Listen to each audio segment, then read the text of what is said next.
आज मु आपनको जहाँ कहवाकू जाऊँगी यह आपणक जीवनर मैप को बदलाई दब। यही जिनिस को क्रिकेट किंग विराट कोहली निज जीवन में व्यवहार करते एवं बड़ बड़ सेलिब्रिटी व्यवहार करते। एवं जदि आपण ए वीडियो को गोटे नॉर्मल वीडियो भावुछ एवं अधारू छाड़ी जाऊछ ताहले आपण जाइपार। इंटरनेट रे एमिति बहुत वीडियो अच्छी जाइकी देखि पारिबो।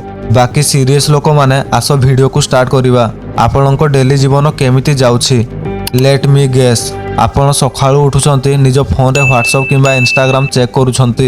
एहा पर टॉयलेट जाउछंती, गाधोई की शर्ट पैंट पिंधि खाइबा खाई घरु बाहरुछंती। आपण सेही समान बाटरे जाउछंती, सेही समान जगह को जाई सेही समान काम करूछंती, सेही समान लोक मानक संगरे देखा होउछंती, सेही समान कथा कहउछंती।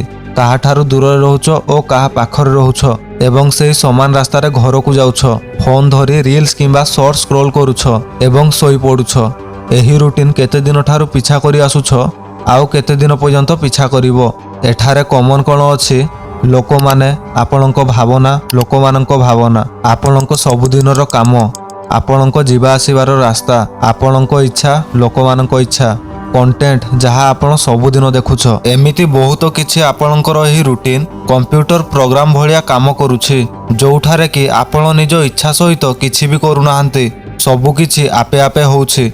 क्रिकेट किंग विराट कोहली सहित किछि एमिति होइथला एवं आपण जेउ जेउ सेलिब्रिटी सुपरस्टार और खेलाड़ी को देखुछ सबु सक्सेस मनीषक जीवन रे किछि एमिति होइथला।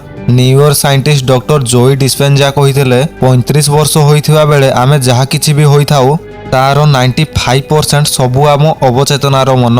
एही सबु अवचेतनार मन, विश्वास, आचरण, मनर भाव, प्रतिक्रिया एही सबु आम अभ्यासर कारण अटे जहा आमको बहुत शीघ्र प्रतिक्रिया नेवा पई बाध्य करिथाए।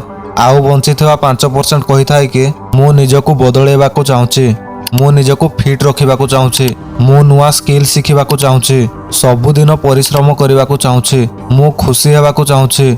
एवं आमे 5% माइंड को 95% माइंड सहित लड़ाई करिथाउ ओ सबुदिन हारी जाउछंती। एहा सेही कारण आपण निजको सबुदिन कहउछंती काली ठारो मु सब किछि बदलाई देबी, किंतु किछि भी बदलू नाही। एवं हाँ आई हैव दिस सॉल्यूशन, मु आपनको से बाटरू काढिबा पई चेष्टा करिबी।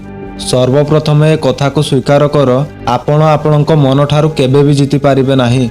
आपणक जीवन आपणक कंट्रोल रे नाही, आपण केवल गोटे पैसेंजर एवं एही अवचेतनार मन ड्राइवर रो सीट रे बसिछि। से सेहीठाकू नै जीवो जेउठाकू से नेबाकू चाहूछि, ना कि जेउठाकू आपण जीवा पई चाहूछंती। कोन आमे हार मानिकी एही जीवन बंचिबाकू चाहिबा नाही, तो यार समाधान कोन? केवल गोटे समाधान अछि, निजर मनर भाव को बदलाइबाकू पड़िबो। काहेकि ना जेउ भावना आम सहित नाही आमको आम लाइफ रु फेलियर बनाउछि, आमे सेही भावना को व्यवहार करी आमे निजको सक्सेस बनै पारिबा। कोनोसी प्रोग्राम को बदलाइबाकू हेले आमको तार सिक्योर कोड को बदलाइबाकू पड़िबो एवं आम माइंड रो सिक्योर कोड टोटाल 6 भाग रे विभक्त। प्रथम 3टी स्टेप आमको मजबूत बनाए और लास्ट 3टी स्टेप आमर ब्रेन को हार्ड रिसेट करी कंप्लीट रिप्रोग्राम करि दबो। मनीष पशु सांगरे रहिले पशु हो जाए, पशु मनीष सांगरे रहिले मनीष पणिया पळे आसे। आपण किछि एमिति भाषा शिखि नाहंती, आपण केवल निजर आखपाखरे थिबा लोकमानंकर कथावार्ता सुनिले एवं आपण भी तांको भलिया कहिबाकू लागिले। आपण जीवन रे किछि बड़ करि पारिबे नाही, आपणकर बंधु कम, आपण पाठ पढ़ारे दुर्बल, केवल सेतिकी ही कमै पारिबे। पैसा कमाइबा बहुत कष्ट, एही कथा कोनोसी मनीष आगरे साधारणतः भाबिनियो से सक्सेस ठारू बहुत दूर रे। ताको प्रोग्राम करी तार सॉफ्टवेयर बनै दिया जायछि। गोटे जिनिस को बारंबार कहूछ और शुणुछ, आपणक मन सेही जिनिस को कैप्चर करि दिए। लोक माने कहंती ना गोटे मिछ को बारंबार कह जेमिति से सत होई जिवो। आपणक मन एमिति हजारे मिछ को सत मानुछि ओ आपणको एक्शन कराउछि, जाहार परिणाम एइया आम जीवन सेमिति होई जाए। सर्वप्रथमे आपणक मनर भावना को बदलाइबाकू पड़िबो। आपण आपणको एमिति किछि बारंबार कहिबार अछि जेउथरे कि आपणकर लाभ हबो ओ आपण विश्वास करबाकू लागिबे। किंतु आम मन छोट छुआ नुहे, ये सेही कथा शुणी शुणी बड़ होई गलानी एवं एहाकू किछि अलगा कुहा जाए जोटा कि ता द्वारा नेगेटिव हो किंबा पॉजिटिव हो। ये ताकू सहजरे विश्वास करिवो नाही।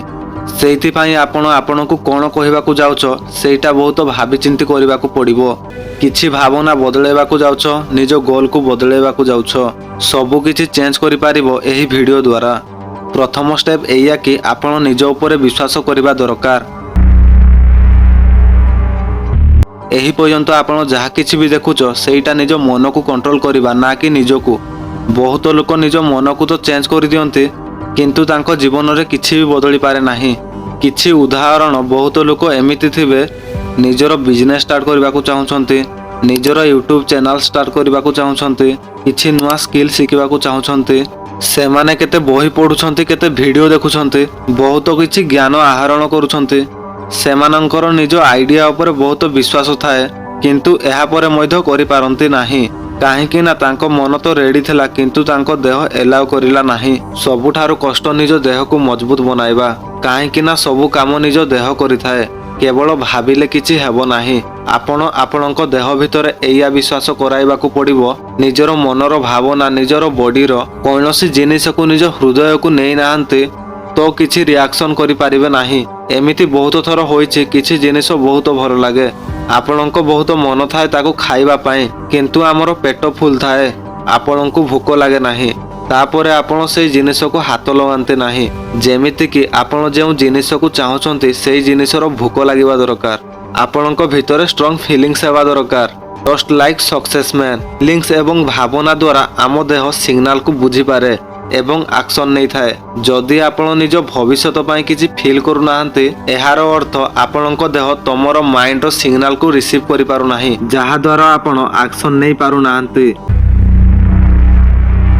ଯେତେବେଳେ ଆପଣ ଆପଣଙ୍କ ମନକୁ ବିଶ୍ୱାସ କରିବାକୁ ଲାଗୁଛ, ନିଜ ଦେହରେ ତାକୁ ଫିଲ୍ କରୁଛ, ସେତେବେଳେ ଆପଣ ନିଜର କଥାବାର୍ତ୍ତାରେ କଣ୍ଟ୍ରୋଲ ରଖିପାରୁଛ, ତାହେଲେ ଆପଣ କରିପାରିବ। ପ୍ରତ୍ୟେକ ଦିନ ଆପଣ ଯେଉଁ ଆକ୍ସନ ନେବ ତାହା ସକ୍ସେସ୍ ଆଡ଼କୁ ଗତି କରିବ। କିଛି ଦିନ ମୁଁ ବି ଏମିତି ଭାବୁଥିଲି, ମୁଁ ଭୋର ସକାଳୁ ଉଠି ପାରିବି ନାହିଁ, ମୁଁ ସକାଳ 8ଟା ବଜେ ଶୋଇକି ଉଠେ, ଏବେ ମୁଁ ଉଠୁଛି ସକାଳ 5ଟା ବଜେ, ସେଇଟା ବି ବହୁତ ଜଲ୍ଦି। ବ୍ରୁସଲି କହୁଥିଲେ ନିଜ ବାବଦରେ ମଜାକରେ ବି କିଛି ନେଗେଟିଭ ନ କହିବା ପାଇଁ, କାହିଁକି ନା ଆପଣଙ୍କ ବଡିକୁ ଡିଫରେନ୍ସ ଜଣା ନାହିଁ। ନିଜର ଭାଷାକୁ ଚେଞ୍ଜ କରି ନିଜର ଜୀବନ ବଦଳିଯିବ। ତ ଆପଣ ଆପଣଙ୍କ ମନରେ ଚାଲୁଥିବା ସବୁ କଥାକୁ ଧ୍ୟାନ ଦେବ କି ଆପଣ ନିଜକୁ ନିଜେ କ'ଣ କହୁଛନ୍ତି। କିଛି ବି ଓଲଟା ଭାଷା କହିବେ ନାହିଁ, ଯେମିତିକି ମୁଁ ବହୁତ କମଜୋର ଫିଲିଂସ୍ କରୁଛି, ମୁଁ ଟ୍ୟାଲେଣ୍ଟେଡ୍ ନାହିଁ, ମୋ ଦ୍ୱାରା ସକାଳୁ ଉଠି ହେବ ନାହିଁ, ମୁଁ ଏକ୍ସରସାଇଜ କରିପାରିବି ନାହିଁ, ମୁଁ ନିଜକୁ କଣ୍ଟ୍ରୋଲ କରିପାରିବି ନାହିଁ, ମୁଁ ଦେଖିବାରେ ଭଲ ଲାଗେ ନାହିଁ, ମୋତେ ବହୁତ ରାଗ ଲାଗେ। ଏହି ସବୁ ଜିନିଷ ଆପଣଙ୍କୁ ଲିମିଟ୍ କରିଦିଏ। ଯଦି ଆପଣ ଏଇଟା କରୁଛ ଆପଣଙ୍କ ଜୀବନ ବଦଳିଯିବ। ଏହି ସମୟରୁ ଆପଣ ଭାବିବ କି ଆପଣଙ୍କ ବିଚାର ଆପଣଙ୍କୁ ନ ଜଳାଏ, ଆପଣ ଆପଣଙ୍କ ବିଚାରକୁ ଜଳାଇବେ। ନିଜର ଅଭ୍ୟାସ ଯେଉଁଟାକି ନେଗେଟିଭ ଅଛି ତାକୁ ରିପ୍ଲେସ୍ କରି ପଜିଟିଭକୁ ଆଣିବାକୁ ପଡ଼ିବ। ଆପଣଙ୍କ ମାଇଣ୍ଡ କହୁଥିବ କି ଏଇ କଥା ତ ମୋତେ ଆଗରୁ ଜଣାଥିଲା, କିନ୍ତୁ ଆପଣଙ୍କୁ ଏହା କରାଉଛି କି ଆପଣଙ୍କର ପ୍ରୋଗ୍ରାମିଂ ସାଙ୍ଗମାନେ। ଜଣାଥିଲେ କିଛି ହେବ ନାହିଁ। କଥା ତ ସେତେବେଳେ ଯେତେବେଳେ ଏହାକୁ ଆପଣଙ୍କ ଜୀବନରେ ବ୍ୟବହାର କରିବେ ଏବଂ ଆପଣ ଯେଉଁ କାମ କରୁଛନ୍ତି ସେହି ଜିନିଷରେ କନସିଷ୍ଟେନ୍ସି ରୁହ, ନା କି ଯେଉଁ କାମ କରୁଛ ସେହି କାମକୁ 4 କିମ୍ବା 5 ଦିନ ପରେ କରିବ। ଏମିତି କାମ କଲେ ଆପଣଙ୍କ କିଛି ଫାଇଦା ହେବ ନାହିଁ। ଯେଉଁ କାମରେ ଆପଣ କନସିଷ୍ଟେନ୍ସି ଅଛ ସେହି କାମ ଆପଣଙ୍କ ଫାଇଦା।